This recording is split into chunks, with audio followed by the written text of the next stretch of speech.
प्रचंड बहुमत वाली केंद्र सरकार ने पहले ही कहा था कि प्रचंड फैसले लिए जाएंगे। वो सारा काम होगा जो आज़ादी के बाद से बीते 75 वर्षों में नहीं हुआ।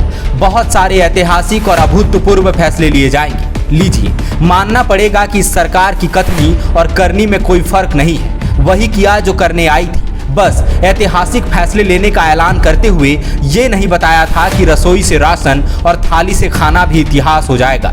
रसोई गैस के सिलेंडर एंटीक हो जाएंगे। आटा, दाल, चावल और सूजी भी लग्जरी हो जाएगी। हिंदुत्व की आंधी में लोग पौराणिकता की ओर ऐसे लौटेंगे कि कंदमूल खाने लगेंगे, क्योंकि राष्ट्रहित में कोई और विकल्प बचा नहीं है। सवाल पूछेंगे तो कहा जा सकता है, क्या राष्ट्रहित में चावल और आटा खाना भी नहीं छोड़ सकते?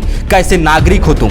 चावल और आटा खाने का इतना ही शौक है तो पाकिस्तान चले जाओ। हिंदुस्तान में रहना है तो कंदमूल खाना होगा। सत्तारूढ़ पार्टी के नेता यूं ही नहीं कहते कि हमारे कार्यकाल में वो होगा जो बीते 75 सालों में नहीं हुआ।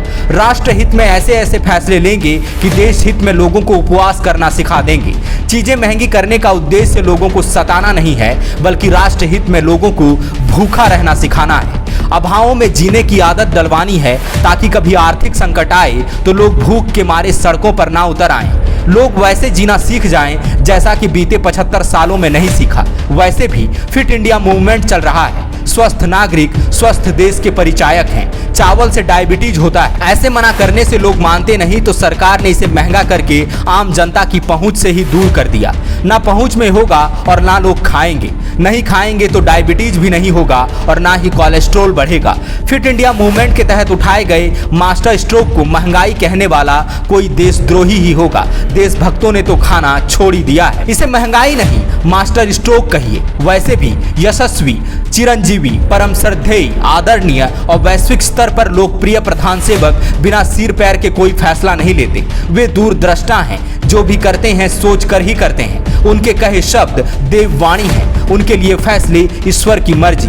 अब चावल 400 रुपए प्रति क्विंटल और आटा 130 रुपए प्रति क्विंटल महंगा किया गया है, तो कुछ सोच कर ही किया होगा। कुछ तो विजन होगा जो बीते 75 सालों में दूसरी सरकारों को नहीं दिखा। सवाल पूछिएगा भी मत। बीते 75 साल में जो गलत हो गया उसे सही करने के लिए कुछ तो कुर्बानियां देनी पड़ेंगी। बाहुबली नहीं देखी क्या? कितने तो फैन हैं आप बाहुबली के।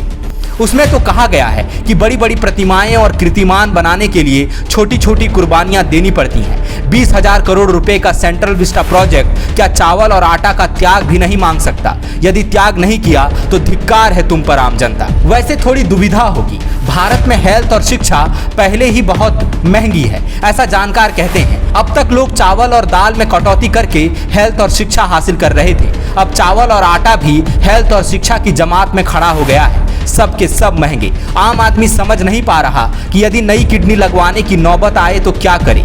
चावल बेच के किडनी लगवाए या किडनी बेचकर चावल खरीदे? वैसे जनता जिनको कंफ्यूजन है उनको परम श्रद्धेय प्रधान सेवक जी की वाणी राहत देगी। जो भी हो रहा है राष्ट्रहित में हो रहा है। रसोई गैस 1100 रुपए के पार है। चावल अब 400 रुपए प्रति क्विंटल और आटा 130 रुपए प्रति क्विंटल महंगा हो गया। चावल, दाल, आटा और सूजी जैसी चीजों पर भी टैक्स लगा है, जीएसटी लगी है। ऐसा आजादी के बाद 75 वर्षों के इतिहास में कभी नहीं हुआ। सही ही कहा था सरकार ने, हम जो करेंगे वो बीते 75 साल में नहीं हुआ। जो कहा था कर रही है। भारत में महंगाई का स्तर दुनिया की हर ऊंची चीज की हंसी उड़ा रही है, चाहे वो ऑल्पस पर्वत हो, माउंट एवरेस्ट हो, स्टैचू ऑफ यूनिटी हो या स्टैचू ऑफ लिबर्टी।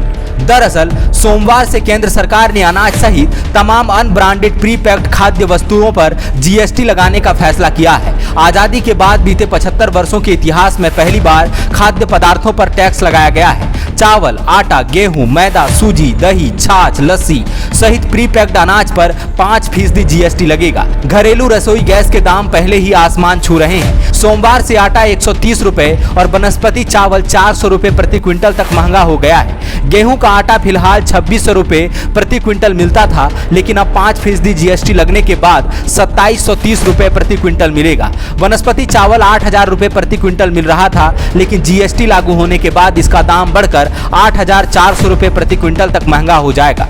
व्यापारियों के मुताबिक 85% घरों में 100 में से 80 प्रकार के सामान अनब्रांडेड प्री पैक्ड होते हैं। जीएसटी लगने से कीमत बढ़ेगी। प्रति परिवार कम से कम 800 से 1000 रुपए का अतिरिक्त भार आएगा। आटे की बंद पैकिंग थैली खरीदने पर 5% टैक्स देना होगा। 25 किलो का पैकेट पहले 250 रुपए का आता था, लेकिन अब इसके लिए 682 रुपए चुकाने होंगे। कर भी क्या सकते हैं, चुकाइए। राष्ट्र हित में इतना तो करना ही होगा। अभूतपूर्व और ऐतिहासिक फैसलों का गवाह तो बनना ही होगा और कोई विकल्प नहीं है। बाकी टीवी ऑन कीजिए, कहीं ना कहीं कोई हिंदू मुस्लिम चाइना पाकिस्तान का डिबेट चल रहा होगा, उसे एंजॉय कीजिए। बायोम डॉक्टर बनने का है सपना, मगर सही गाइडेंस की है कमी, तो आए बायोम। रांची में सिर्फ मेडिकल की तैयारी के लिए एक बेहतरीन संस्थान, नीट और एम्स की तैयारी के लिए सन 2001 से मेडिकल प्रिपरेशन के लिए सबका भरोसेमंद संस्थान बायोम, इनू एवं नगरा टोली, Ranchi. thefollowup.in. Like, share, and subscribe. www.thefollowup.in